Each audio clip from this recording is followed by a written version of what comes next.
Selamat datang bersama saya Usman Husnan. Terima kasih telah mampir ke channel kami. Kali ini saya akan menjelaskan tutorial tentang penggunaan aplikasi database untuk membantu administrasi di madrasah ataupun di pesantren. Baiklah, kita langsung mulai saja. Namun sebelumnya, bagi Anda yang hanya ingin tahu demo dari aplikasi ini, Anda bisa next lanjut ke video berikutnya. Aplikasi ini saya buat menggunakan Microsoft Office Access versi 2013. Jadi pastikan Microsoft Office Access terinstall dalam komputer Anda. Bagi Anda yang mungkin belum tahu apa itu Access, Access adalah salah satu produk Microsoft Office. Microsoft Office mengeluarkan banyak produk. Sebagai contoh, di sini ada Excel yang biasa kita gunakan, kemudian ada Word, mungkin Anda pernah juga menggunakan PowerPoint, dan tentu saja di situ juga ada Microsoft Office Access. Jadi sekali lagi pastikan aplikasi Microsoft Office Access terinstall dalam komputer Anda. Itu yang pertama. Kemudian aplikasi ini saya buat menggunakan Microsoft Office Access 2013. Jadi pastikan juga yang terinstall dalam komputer Anda adalah versi 2013 atau yang lebih baru. Jadi kalau dibuka pada Access 2010 atau 2007, mungkin aplikasi ini tidak jalan dengan baik atau bahkan tidak jalan sama sekali. Selanjutnya saya harap Anda telah mendownload versi trial dari aplikasi ini. Linknya sudah saya sertakan pada deskripsi video ini. Pada file yang Anda download masih berbentuk file zip dan ini perlu kita ekstrak. Kita lepaskan dari bungkusannya, kita ekstrak di sini misalnya.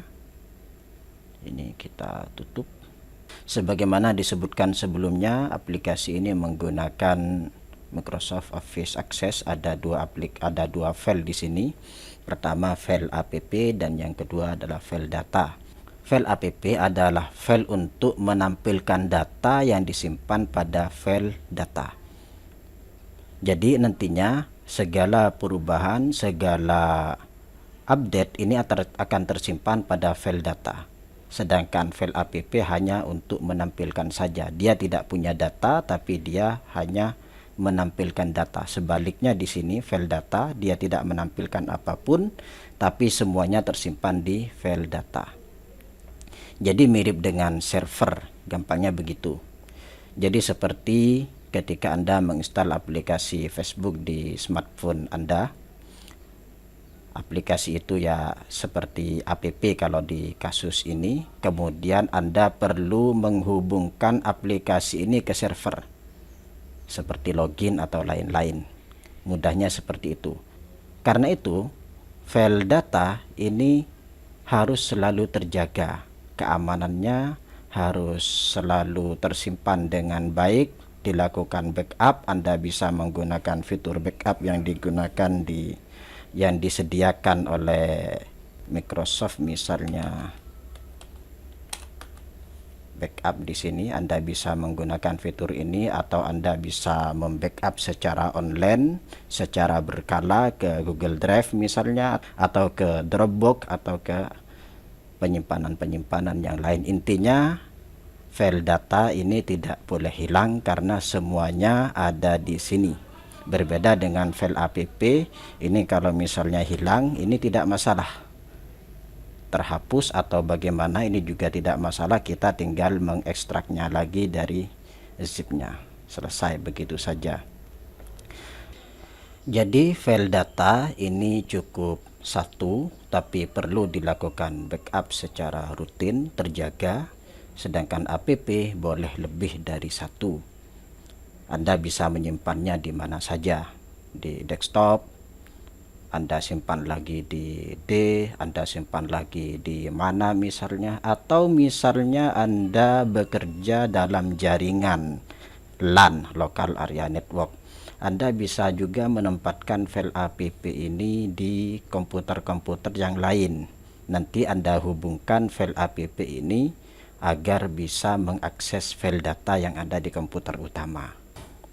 Karena memang kelebihan dari akses atau juga database-database yang lain itu bisa diakses dan diolah, dibuka oleh beberapa user, beberapa komputer dalam waktu bersamaan.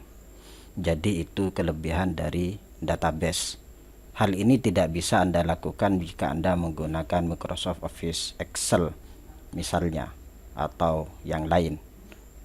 Pada kasus Excel, jika Anda sudah membuka file tersebut di satu komputer, maka kemudian komputer lain ingin mengaksesnya, maka dia akan menjadi read only, atau ada peringatan bahwa file tersebut sedang dipakai oleh user yang lain.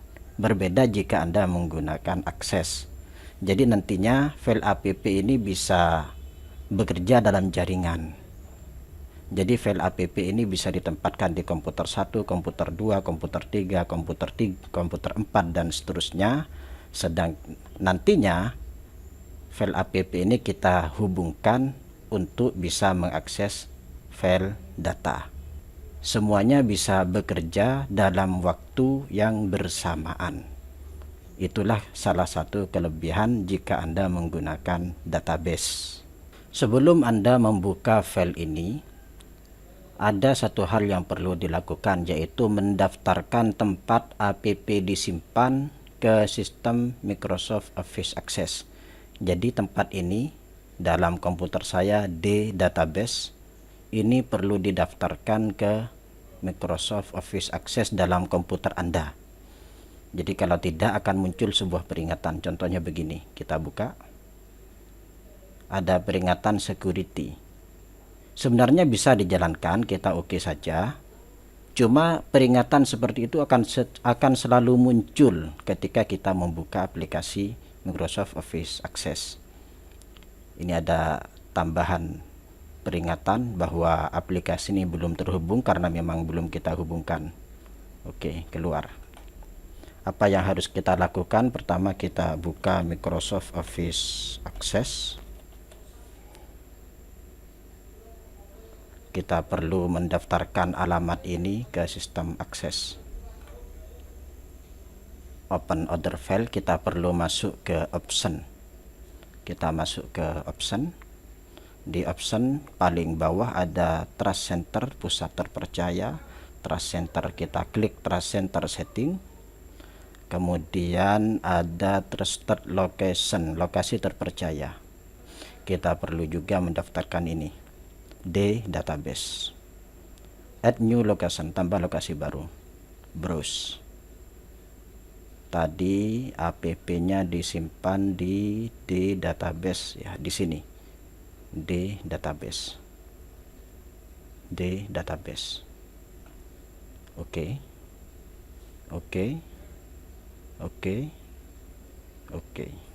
Selesai. Coba kita buka. Sekarang peringatan security sudah tidak muncul karena lokasi tempat kita menyimpan aplikasi sudah terdaftar, ada di lokasi terpercaya. Peringatan selanjutnya adalah sebuah informasi bahwa aplikasi ini belum terhubung ke tabel data. Oke. Jadi maksudnya app belum terhubung ke sini. Kita perlu menghubungkan file app ke file data. Caranya klik link tabel. Select all, kita pilih saja semuanya. Mungkin nanti apabila Anda menggunakan versi lain dari Microsoft Office Access, misalnya 2016 atau 2019, tampilannya akan agak berbeda, tapi intinya adalah kita perlu menghubungkan file app ke file data. Semua tabel-tabel ini perlu dihubungkan. Jadi select all, pilih saja semuanya. Oke. Tadi file data kita simpan di sini. Jadi file data nah ini file datanya. Kita simpan, ini file data. Jika Anda bekerja dalam jaringan, Anda bisa nulis misalnya komputer apa, misalnya kita klik, kita cari. Karena saya bekerja dalam satu komputer, cukup begini, open. All selected linked table was successfully refreshed. Jadi semuanya sudah terhubung. Oke. Close. Kita klik kanan, requery. Baik, semuanya sudah terhubung dengan baik. Aplikasinya sudah bisa dibuka keluar. Berikut ini adalah tampilan dari Access 2016 secara garis besar sama. Hanya sedikit saja perbedaannya. Kita klik tombol link tabel. Sebagai tambahan, jika tombol ini tidak berfungsi, mungkin kesalahan waktu instalasi atau memang Anda sengaja installnya tidak lengkap karena ada beberapa fitur di situ yang sengaja tidak Anda install. Karena itu pastikan ketika Anda menginstal Microsoft Office Access, untuk pilihan aksesnya Anda pilih fitur lengkap. Kotak dialognya sedikit berbeda, namun intinya sama. Aplikasi ini perlu dihubungkan ke tabel data. Tabel data saya simpan di sini. Ini dia tabel datanya. Ini nanti yang perlu kita hubungkan. Klik saja begini, klik semuanya, select all. Atau Anda klik select all, sama saja. Selanjutnya Anda klik relink. Artinya kita menghubungkan kembali aplikasi ini ke tabel data. Tabel datanya tadi disimpan di database data begini. Oke saja. Klik OK sampai selesai.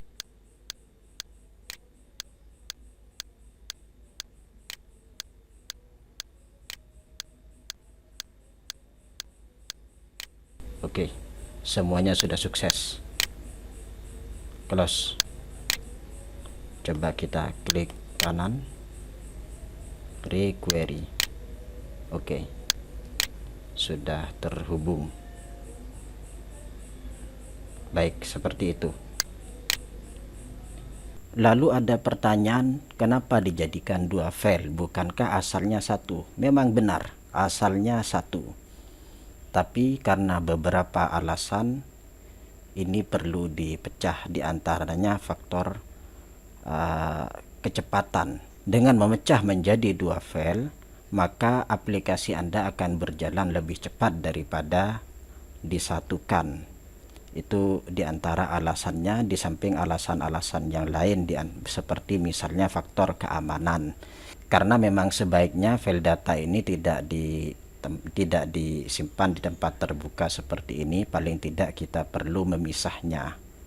Misalnya kita buat folder baru, data begitu, file data kita simpan di sini. Ini file data dan ini file aplikasi. Tentu saja karena file data sudah pindah tempat, maka file app akan kehilangan data, jadi kita perlu menghubungkan ulang. Kita hubungkan ya, di sini aplikasi tidak terhubung karena file data kita pindahkan.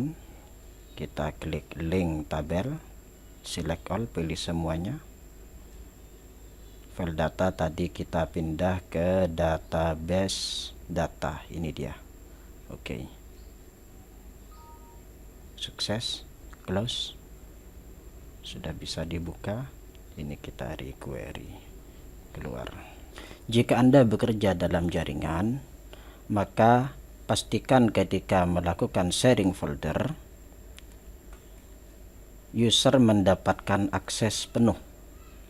Jadi share with, jadi mendapatkan akses read dan write, baca dan tulis. Jadi jangan baca saja, karena jika nanti baca saja maka user yang mengakses dari jaringan hanya bisa membuka tapi tidak bisa melakukan perubahan. Jadi ini yang kita lakukan, read dan write.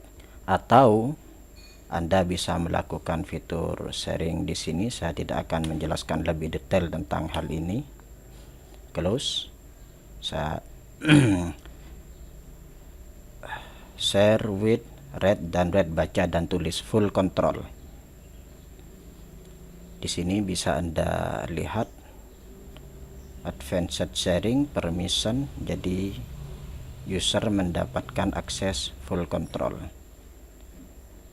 sehingga ketika kita mengakses dari jaringan, misalnya saya akses dari jaringan seperti ini, Nur Hidayah, ini yang tadi kita bagi, ini file data, close. Sekarang coba kita akses dari jaringan. Kali ini lokasi app berada di lokasi yang berbeda. Buka, muncul peringatan karena memang lokasi ini belum kita daftarkan. Biarkan saja. Open, tidak terhubung. Oke. Kita perlu menghubungkan link tabel, select all. Oke. Sekarang kita akses melalui jaringan begini. Ini nama komputer saya. Datanya tadi di sini. Ini open. Oke. Close. Requery. Bisa dibuka, keluar. Jadi sekali lagi, jika Anda bekerja dalam jaringan, maka cukup file app ini saja, aplikasinya saja yang disebar di komputer-komputer lokal, sedangkan file data tetap biarkan di komputer utama karena semuanya nanti akan tersimpan di sini. Selanjutnya ada langkah tambahan. Kita perlu melakukan sedikit penyesuaian. Kita buka file data. Jika muncul peringatan seperti ini, kita close dulu. Klik. Kita klik enable content. Ya. Masukkan password secara default. User admin, passwordnya juga admin. Jika Anda belum melakukan perubahan, tetap seperti itu. Anda bisa mengubahnya nanti. Klik pengaturan. Klik pengaturan user. Ini jika Anda ingin mengubah passwordnya. Misalnya passwordnya saya ganti begini misalnya. Oke. Selanjutnya ada pengaturan mata pelajaran. Anda bisa menyesuaikan dengan mata pelajaran di lembaga Anda, maksimal 20. Sanawiyah, Ibtidaiyah. Ini juga ada tombol kecil jika di lembaga Anda. Ini saya ganti misalnya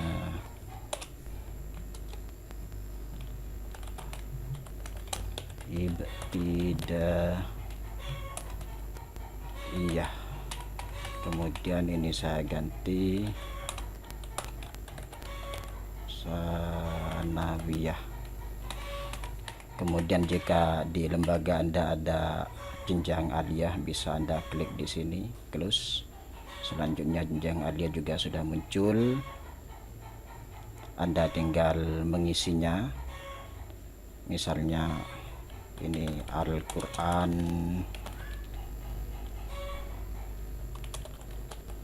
begitu. Di sini versi Arabnya Al-Quran. Anda bisa meneruskan sendiri. Di kelas 1 ada, di kelas 2 ada misalnya, dan seterusnya. di sanawiyah tafsir, di kelas 1 ada, kelas 2 ada, dan seterusnya.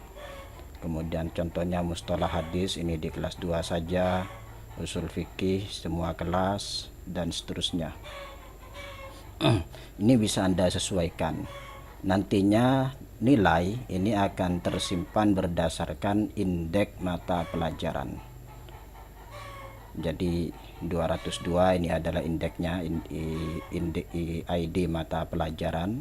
Jadi kalau misalnya Anda sudah menetapkan 106 ini fikih, maka ini jangan sampai ada perubahan di kemudian hari, tetap saja seperti itu. Selanjutnya klik pengaturan ujian jawu atau semester, karena di setiap lembaga juga tidak ada yang sama. Nilai minimal rapor misalnya 5, nilai minimal ijazah 6 misalnya, jumlah ujian misalnya dalam 1 tahun 3 menggunakan sistem catur bulan dari bulan Syawal, Dzulqa'dah, Dzulhijjah, Muharram. Saya hapus ini, misalnya Muharramnya dapat sedikit, kemudian di Jawu 2 atau semester 2 Muharramnya juga masih dapat, Muharram, Safar, Rabiul Awal, Rabiul Akhir, ini saya hapus. Kemudian di Jawu 3 Rabiul Akhirnya masih dapat, separuh dari Rabiul Akhir, Jumadal Ula, Jumadal Akhirah, Rajab, Saban sudah tidak ada misalnya, cukup seperti itu. Jumlah ujian 3 dalam 1 tahun pelajaran. Jika di tempat Anda menggunakan semester, maka isi 2. Jika di lembaga Anda menggunakan ujian 4 kali dalam setahun, maka gunakan klik 4. Close, saya gunakan di sini 3. Close. Baiklah, begitu sudah selesai tentang pengaturan. Selanjutnya ini adalah tombol-tombol untuk membuka tabel, sebagaimana saya singgung sebelumnya bahwa segala perubahan ini tersimpan di sini. Data tersimpan di tabel data. Saya beri contoh sedikit. Ini nama tabel santri, ini namanya. Kemudian datanya masih seperti ini, masih berupa kode-kode. Karena memang kita nantinya tidak bekerja di sini. Ini adalah tabel tempat data kita disimpan, tapi kita tidak bekerja dengan interface ini. Nanti kita bekerja dengan interface yang lain. Kita menggunakan aplikasi nantinya. Tabel nilai, tabel update status, tabel update kelas,